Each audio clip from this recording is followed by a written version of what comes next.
Este hombre desde su infancia vivía lleno de obstáculos y desafíos hasta alcanzar la fama internacional. Esta es la extraordinaria historia de un músico que enfrentó la adversidad con valentía, rompió las barreras sociales y musicales y construyó un legado que continúa inspirando a generación alrededor del mundo. Sean bienvenidos, hoy te traigo una historia basada en hechos reales de la vida. Es el resumen de la película Rey del año 2004. Si te gusta este tipo de relatos, suscríbete y cuéntanos en los comentarios qué otra película te gustaría que resumamos la próxima vez. Ahora sí, ponte cómodo, relájate y prepárate porque aquí empieza la historia de hoy, en Aquí Resumidos.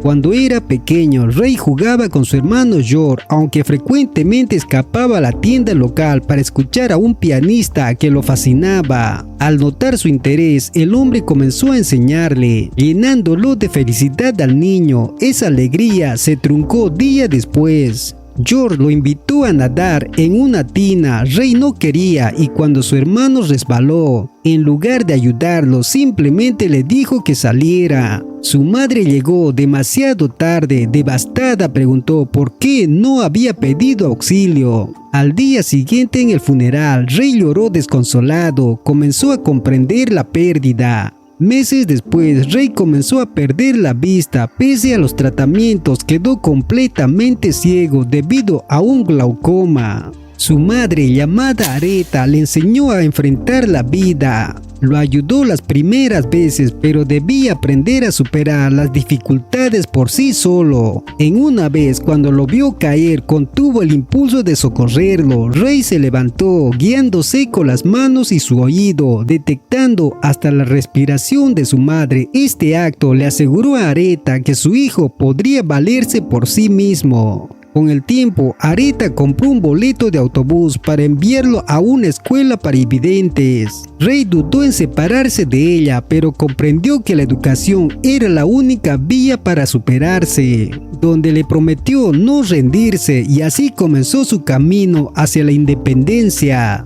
Ray, ya siendo adulto, por el año 1948, viajó a Seattle. El conductor del autobús dudó en llevarlo, pero Ray con dignidad explicó que había pagado su boleto y no pedía limosna. También le dijo que había perdido la vista en una de las guerras. Y así pronto llegó a su destino. Allí conoció a Quincy Jones, joven trompetista, y juntos intentaron entrar al club. Aunque inicialmente fueron rechazados, Ray fue presentado por Overton como el gran Ray Robinson. Su ceguera causó risas entre los públicos.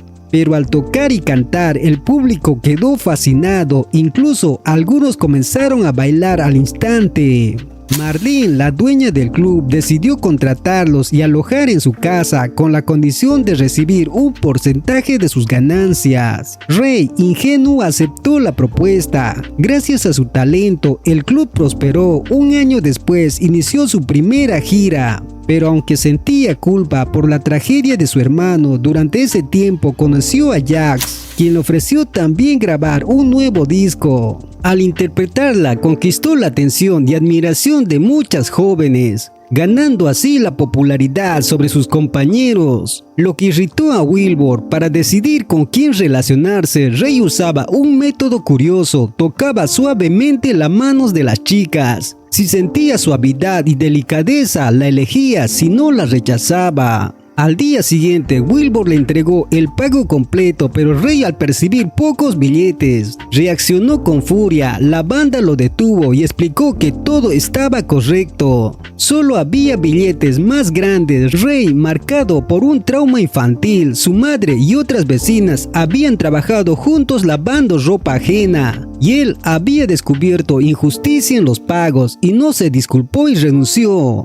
Ray, tras quedarse ciego y sin empleo, fue visitado por Amer Etherwong, empresario de Atlantic Records y administrador de su talento. La propuesta fue clara: mientras pensaba en centavos, recibiría centavos, pero mientras pensaba en dólares, recibiría dólares.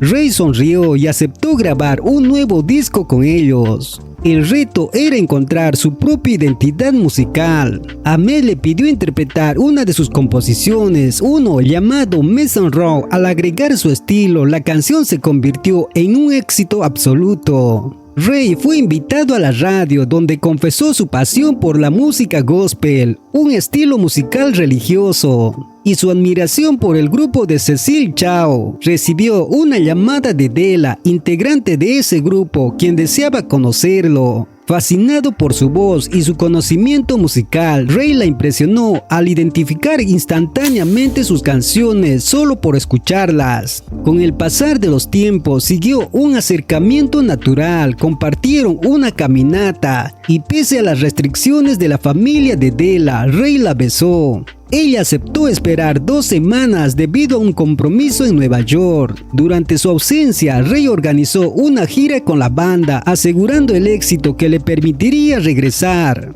Al reencontrarse con Della, el momento íntimo fue intenso y natural. Ray le pidió solamente 2 cosas: honestidad y ausencia de lástima. Ella respondió que lo admiraba. Inspirado, compuso una canción, I Got a Woman, una canción gospel que reflejaba su amor por ella. Aunque al principio Della la consideró sacrílega, comprendió que era expresión genuina de su música y su afecto. Con la semana, la canción se convirtió en un éxito rotundo. Ahmed presentó a Ray a Mil Chao, su nuevo representante, y poco después Ray se casó con Della, consolidando así su vida personal y artística. En esta fotografía muestra cómo era la verdadera Della. Como imaginarán, todo iba bien para Ray. Sin embargo, algo ocurrió. Ray seguía consumiendo sustancias escondidas y con los meses Della lo descubrió. Evidentemente, la mujer estaba furiosa, estaba esperando un bebé. Ray respondió que lo sentía, pero no se detendría, solo esperaba que al volver de sus giras ella estuviera esperándolo. Poco después consiguió una corista llamada Mary Anne. La chica cantaba bastante bien, pero lo que le convenció de contratarla fue sentir sus manos. Sabía que era linda. En eso Jeff sabía lo que pasaría. Fue así que con una canción Ray sedujo a la chica, llevándolo a un rato de pasión, pero con una gran diferencia de Della. Mary no se molestaba por las sustancias que consumía. El momento fue interrumpido por Jeff. Su bebé había nacido. Sin dudar, Ray asistió al hospital. No lo podía ver, pero para él era la criatura más linda del mundo. Aquí él aprovechó para decir algo. Sabía de las cosas que hacían durante sus giras. Solo le pedía que no las llevara a la casa. Entiendo, respondió Ray. Con el tiempo, Ray comenzó a vivir 2 vidas, una de gran esposo y padre en casa y otra en rocker star. En las giras con Mary, cierto día, Ray pidió a Ahmed conseguir otras 3 artistas para su nuevo disco. Al grabar, todo salió más genial, razón por la que pensó en contratarlas. Sin embargo, para estar seguro, les pidió la mano. Claro que sí, la situación por supuesto no agradó esto a Mary.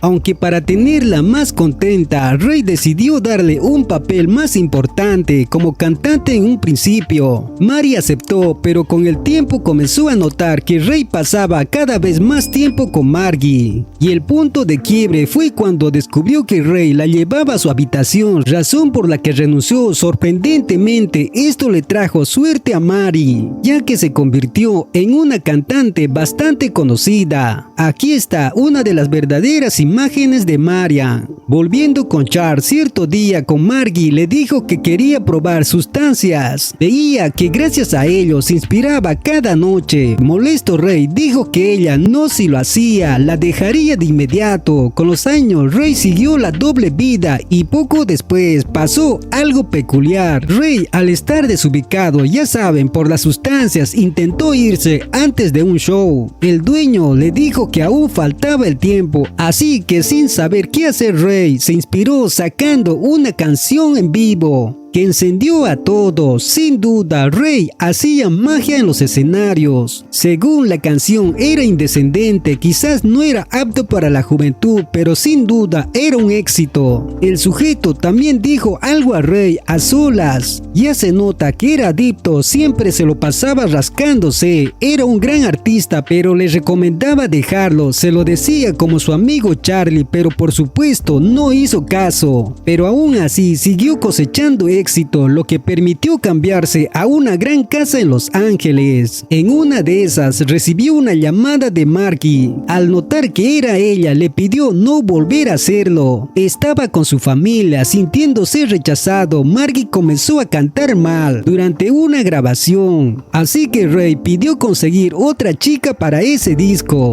¿Y qué creen? La chica pasó a ser parte del grupo. Día después ya le dijo a Ray que solo le quedaban 4 meses de contrato en Atlantis. Al ser su agente, se había dedicado a investigar a Paramount y tenía un gran trato para él. Ray mencionó que Atlantis era como su familia, no los abandonaría. Sin embargo, al escuchar que le darían $50,000 cada año, además del 75% de cada disco, no dudó en asistir a la junta, aunque Ray no solo quería el 75%, sino también todos los derechos de su música original. Sam Clark, el encargado de la disquera, sabía que ningún artista había tenido un contrato semejante, pero al saber de lo que valía Charles, aceptó sin dudar. Al contrario de Atlantis, y los sujetos se enfurecieron, pero aún así Amé lo felicitó. Ni siquiera Frank Sinatra tenía un contrato como ese. Estaba orgulloso. Ray constantemente se reinventaba. Fue así que poco después comenzó a hacer música con orquesta, como estas. Aquí vemos unas imágenes reales de Charles, y de hecho no lo hacía nada mal. Los meses siguieron y cierto día durante un festival, Zapp se topó con un viejo amigo, Quincy Jones, quien también era famoso en aquellas épocas. Aquí Charles contó que pronto tendría una gira por el sur, a lo que Quincy respondió que él no iba para allá. Eran estados que no respetaban a los afroamericanos. Le recomendaban no asistir esa noche. Margie comenzó a vomitar. Ray pensó que por borracho, pero la chica le dijo que no era eso, sino que estaba embarazada. Ray de inmediato contestó que debía cortar el problema de raíz, algo a lo que Mary se negó. Quería tener una familia con él. Después de todo, pasaba más tiempo con ella que con Della. Ray, molesto, dijo que no lo haría. Sin embargo, el momento tuvo tanta tensión que inspiró a ambos. Escribió una canción juntos, sin duda, una situación muy random.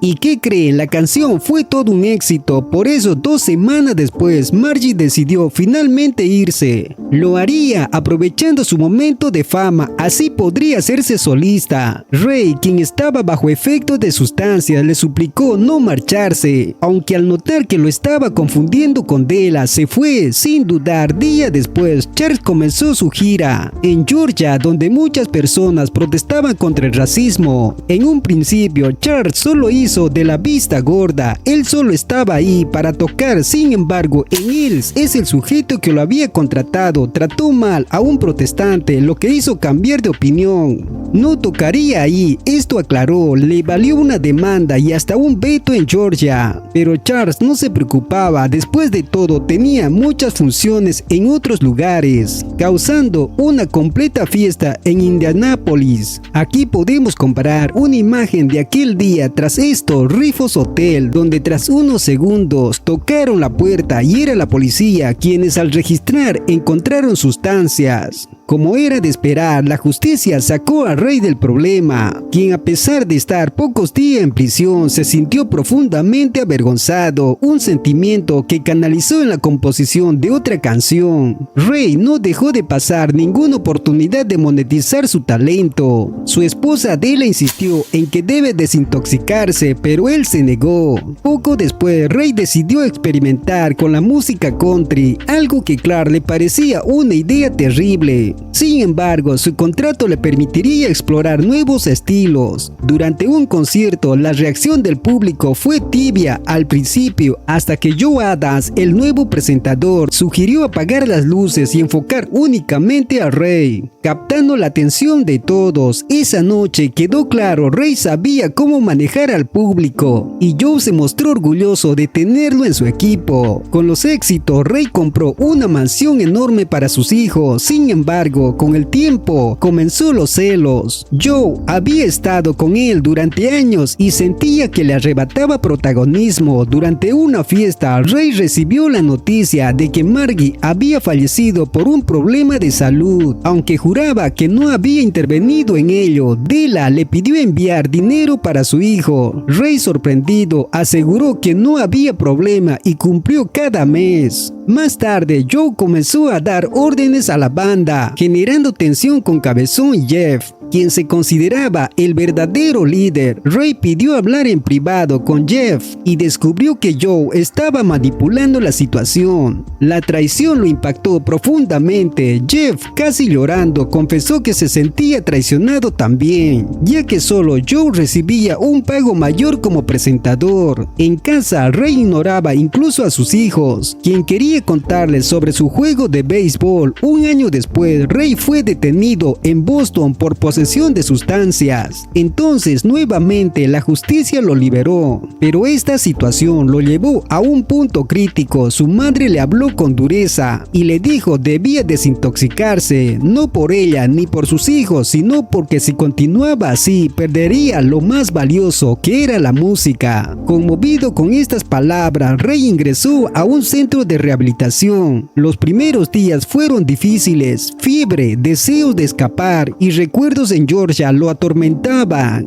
Durante una partida de ajedrez, uno de sus grandes talentos, el médico le aseguró que lo peor había pasado y que las terapias eran el siguiente paso para superar su evaluación judicial. Rey, aunque reaccionó, comprendió la importancia de enfrentar su situación. Tras su recuperación, Rey se reunió con su madre y su hermano. Ella le recordó que a pesar de sus logros, las sustancias casi lo convirtieron en un inválido. Rey prometió mantenerse firme y con los pies en la tierra. A partir de ese momento cumplió su promesa, jamás volvió a tocar las drogas. Ante esa experiencia de vida, Rey destinó más de $20 millones a escuelas para afroamericanos y a organizaciones para ciegos y sordos. Continuó cosechando éxitos, premios y algunos Grammys. Finalmente, en el año 2004 falleció, dejando un legado imborrable en la música y la inspiración para futuras generaciones. No importa cuán oscuros sean las circunstancias, la determinación y la pasión puede convertir cualquier adversidad en un legado que inspire al mundo. Déjanos en los comentarios qué te pareció la historia de hoy. Para no perderte más resúmenes como este, suscríbete y activa la campanita de notificación. Nos vemos hasta la próxima entrega en Aquí Resumido.